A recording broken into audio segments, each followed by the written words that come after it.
Hi mga B! Another mini vlog! Feeling singer na naman yan siya.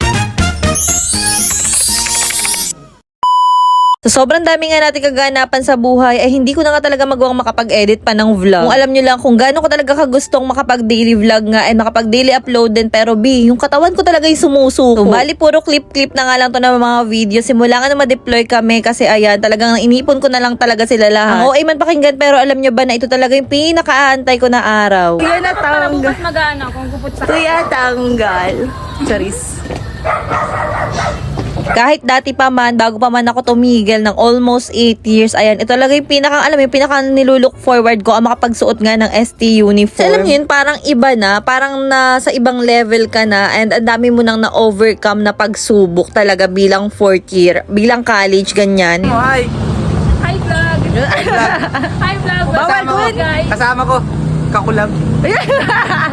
Bawal dun mag-video-video. And kagaya nga na pala ko sinasabi dati pa na ito talaga yung parang feeling ko magiging pinaka-challenging sa akin na part. Kasi syempre ayan, sa ibang school na nga kami na-deploy and talagang sobrang aga mga binanggising. Ganda naman ni Ange. Ang sarap po dyan mga Ange.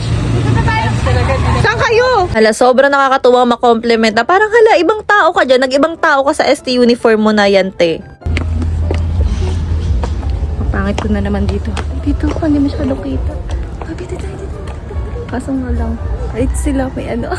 O diba nawala talaga dito yung kakapalan ng mukha namin dahil syempre as first time talaga sa school na to, ayan, talagang hiyang-hiya nga kami magpicture nito. Dahil nga sa private school kami na-deploy mga be, and choice din naman namin to kasi nga kami rin yung pumili dito. Ayan, maaga nga kami talaga gumagaya kasi nga kailangan before 6 andun na kami for rosary. Syempre mga be, ayan, damay talaga yung dalawang bata ko, si Sean at si Chantal. Sobrang aga din talaga nagigising para nga makapakain ko na, para mapaligo ko na, mapagaya ko na bago nga ako umalis. Kasi nga ayan, dahil nga babae si Chantal, hindi ko pa rin may pagkatiwala sa daddy niya yung pag-aayos ng buhok niya. Para talaga naninibago ako mag-voice over ngayon dahil sobrang tagal ko na talaga hindi nakapag-upload ng daily vlog. Pero dahil 4th year na nga tayo, sobrang dami ng gastusin and hindi pwede talagang tumigil ako sa paghahanap buhay pa rin. And ngayon, hindi ko pa nga siya masyado nararamdaman pero alam ko sa mga susunod na araw na talagang pupuksain tayo ng gastusin. Ayan, bago talaga ako umalis or pagkadating ko, go sa pag-a-affiliate na kaagad tayo. Hindi kami makapag-vlog pag dun sa loob kasi bawal. Kaya ayan, dito na lang.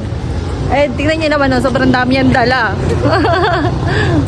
Well, kahit naman dati pa ay sanay naman ako na hindi talaga nakakatulog ng maayos. Pero ngayon, mas lumala talaga. Yung as in 30 minutes na lang yung itutulog mo. Kasi sobrang dami mo na nga kailangan i-accomplish. Mag-aaral ka ng lesson, gagawa ka ng lesson plan, gagawa ka ng mga materials, ng PPT. Ay naku mga be, talagang minsan napapaiyak na lang talaga ako. As in, yung unang week talaga ng pagtuturo namin mga be, talagang naranasan ko nga mag-breakdown. Yung tipong nakatulala na nga lang ako and napapaisip na bakit nag-aral pa ako? Ganun. Pero buti na lang talaga andyan yung mga bata and ang dami nagre-remind sa akin na ayan, malapit ka na. Kunti na lang, talagang malapit ka na sa finish line. Sobrang thankful pa rin talaga ako palagi dahil yung mga kalat na yan, mga be, trabaho yan. And yan, yung mga gusto kong problema na palaging nagkakaroon ako. And alam ko naman na balang araw, lahat ng paghihirap, pagsisikap na to may kapupuntahan.